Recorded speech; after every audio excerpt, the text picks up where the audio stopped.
नमस्ते। आपका अरविंद गणेश दामले चैनल में स्वागत है। मैं अरविंद दामले आपके सामने प्रस्तुत कर रहा हूँ मेरी ही कुछ रचनाएं हैं मराठी में और बाद में एक है हिंदी में। यह है इन रचनाओं का 816वां भाग। मेरी पहली मराठी वाली रचना है। काही वेगळे व्यवसाय करणाऱ्यांना देखील सेल्स टेक्निक्स लागतात. कुणी उंटांना आंघोळ घालण्याचा व्यवसाय करतो. त्यातही तो हल्ली स्पर्धेला तोंड देतो. मग तो काय करतो? एक जाहिरात देतो. एका उंटाच्या आंघोळीचे 150 रुपये घेतो. 250 मध्ये 2 उंटांना आंघोळ घालतो. 350 मध्ये 3 उंट आणि बोनस म्हणून एका मांजराला देखील आंघोळ घालतो. दुसरी रचना आहे. जे कसलीच काळजी करीत नाहीत त्यांना काम करता करता देखील विश्रांती मिळते आणि जे सारखी काळजी करत राहतात त्यांना विश्रांतीच्या वेळेस देखील विश्रांती मिळत नहीं. तीसरी रचना है निसर्गदत्त महाराज के शिष्यों के साथ के संवाद का ये है अगला 113वां सवाल। प्रज्ञा क्या होती है? इसका उत्तर है शुरू में सिर्फ ऊर्जा होती है और बाकी जो भी दिखता है प्रतीत होता है वो सब कुछ उसी से बनता है। जब हम जागृत अवस्था में होते हैं तो हम कुछ समझ सकते हैं, थोड़ा थोड़ा हम स्वप्न अवस्था में भी समझ सकते हैं, उससे भी बहुत कम हम गाढ़ी नींद में समझ सकते हैं और चौथी अवस्था जो कि अब है उसमें रहते सभी अवस्थाओं में सब समझ सकते हैं। ये सब तो व्यक्त सत्य हैं, इसके अलावा और परली ओर अव्यक्त सत्य भी हैं। ज्ञानी उस अवस्था में होता है। 114वां सवाल है जब मेरा हाथ कट गया था तो वो कौन सी शक्ति थी जिसने उसे कुछ ही समय में ठीक कर दिया? इसका उत्तर है आप उसे कह सकते हैं जीवन की शक्ति। 115वां सवाल है पर वो है कौन सी शक्ति? इसका उत्तर है वो है समझ की शक्ति, अनुभूति की शक्ति और फिर क्या करना है इसका निर्णय लेने की शक्ति। 116वां सवाल जो भी है उसका प्रारंभ कैसे हुआ? इसका उत्तर है मैं से ही हुआ। मैं ही सब कुछ है और अनेक रूप में वो मैं ही प्रकट होता है। 117वां सवाल क्या समझ और चैतन्य के बिना जीवन संभव है? इसका उत्तर है नहीं, क्योंकि जीवन के बिना अनुभूति ही संभव नहीं है।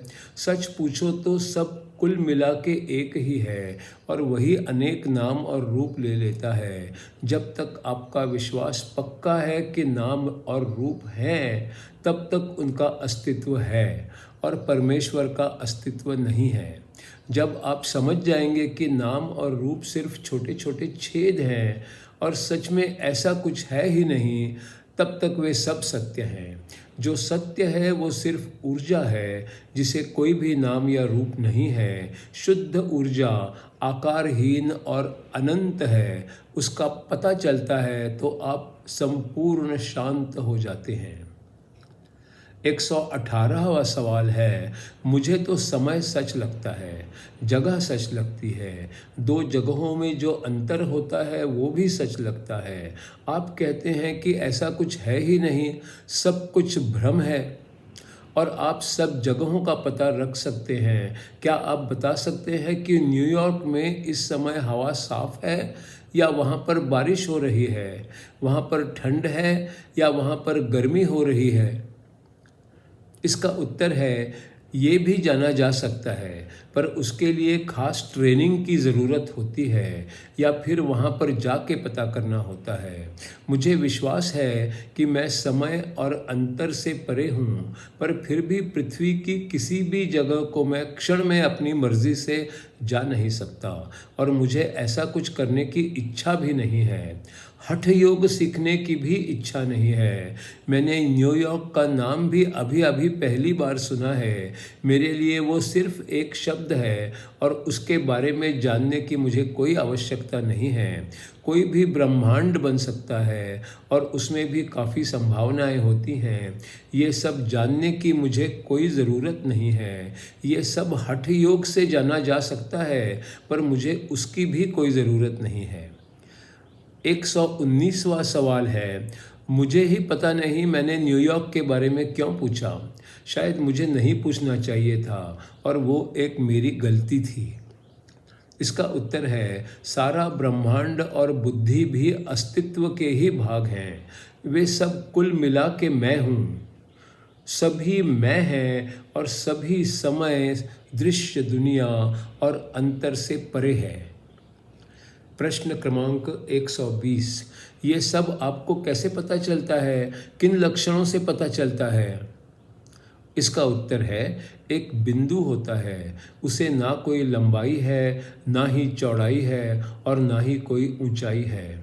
उसे कोई रंग या रूप भी नहीं है, सो उसका वर्णन करना भी संभव नहीं है। वो अकेला है, पर है तो सही। अगर आप सब नाम और रूप दिमाग से हटा सकें तो पता चलेगा कि उसको कहीं खोजना ही नहीं है। वो तो आपके पास है ही। सब वर्णन, सब विशेषण मन के खेल हैं। सत्य बस एक ही है कि आप हैं। सवाल क्रमांक 121, जब सत्य अपने अस्तित्व की कोई निशानी ही नहीं छोड़ता तो हम उसके बारे में बोल भी कैसे सकते हैं? इसका उत्तर है, एकदम सही कहा आपने। वो इतना रहस्यमय है कि वो हर जगह है, पर फिर भी कोई उसके बारे में बोल भी नहीं सकता। 122वां सवाल है, तो क्या उसका कुछ भी पता नहीं चलता? इसका उत्तर है, उसका पता चलता भी है और नहीं भी चलता। मैं पता चलता है कहूँगा, क्योंकि अनुभूति होने पर उसका पता चलना संभव है। अगर अनुभूति नहीं है तो उसका पता चलना संभव नहीं है। 123वां सवाल, क्या पूरी शांति महसूस होना उस अनुभूति का लक्षण है? इसका उत्तर है, सच तो यह है कि जो भी किसी भी परिस्थिति में समझ में आता है वो बुद्धि की कक्षा में ही आता है। 124वां सवाल, तो फिर समाधि का अर्थ क्या है? इसका उत्तर है, समाधि समझने के लिए आपकी बुद्धि और क्षमताओं का इस्तेमाल नहीं हो सकता। मन और बुद्धि को पूरी तरह शांत करना ही समाधि होता है। उसमें सिर्फ अस्तित्व होता है। ऐसा वैसा, अच्छा बुरा वगैरह कुछ नहीं होता। कोई चाह भी नहीं होती। उसमें बस सिर्फ शांति होती है। 125वां सवाल, आपने कई बार कहा कि घटनाएं घटती हैं, कोई पता लगने जैसा कारण नहीं होता। लेकिन हर घटना का कोई ना कोई तो कारण होगा ही। कोई कारण नहीं होता, इस पर मैं कैसे विश्वास कर लूं? इसका उत्तर है, जब हम परमेश्वर की आंखों से देखते हैं तो कोई कारण नहीं होता। उसी के अंदर तो सब कुछ होता है। वो खुद ही सब कुछ का कारण है। 126वां सवाल, आपका खुद का अनुभव क्या है? इसका उत्तर है, किसी घटना का कोई कारण नहीं होता। सारा ब्रह्मांड ही बिना किसी कारण के है।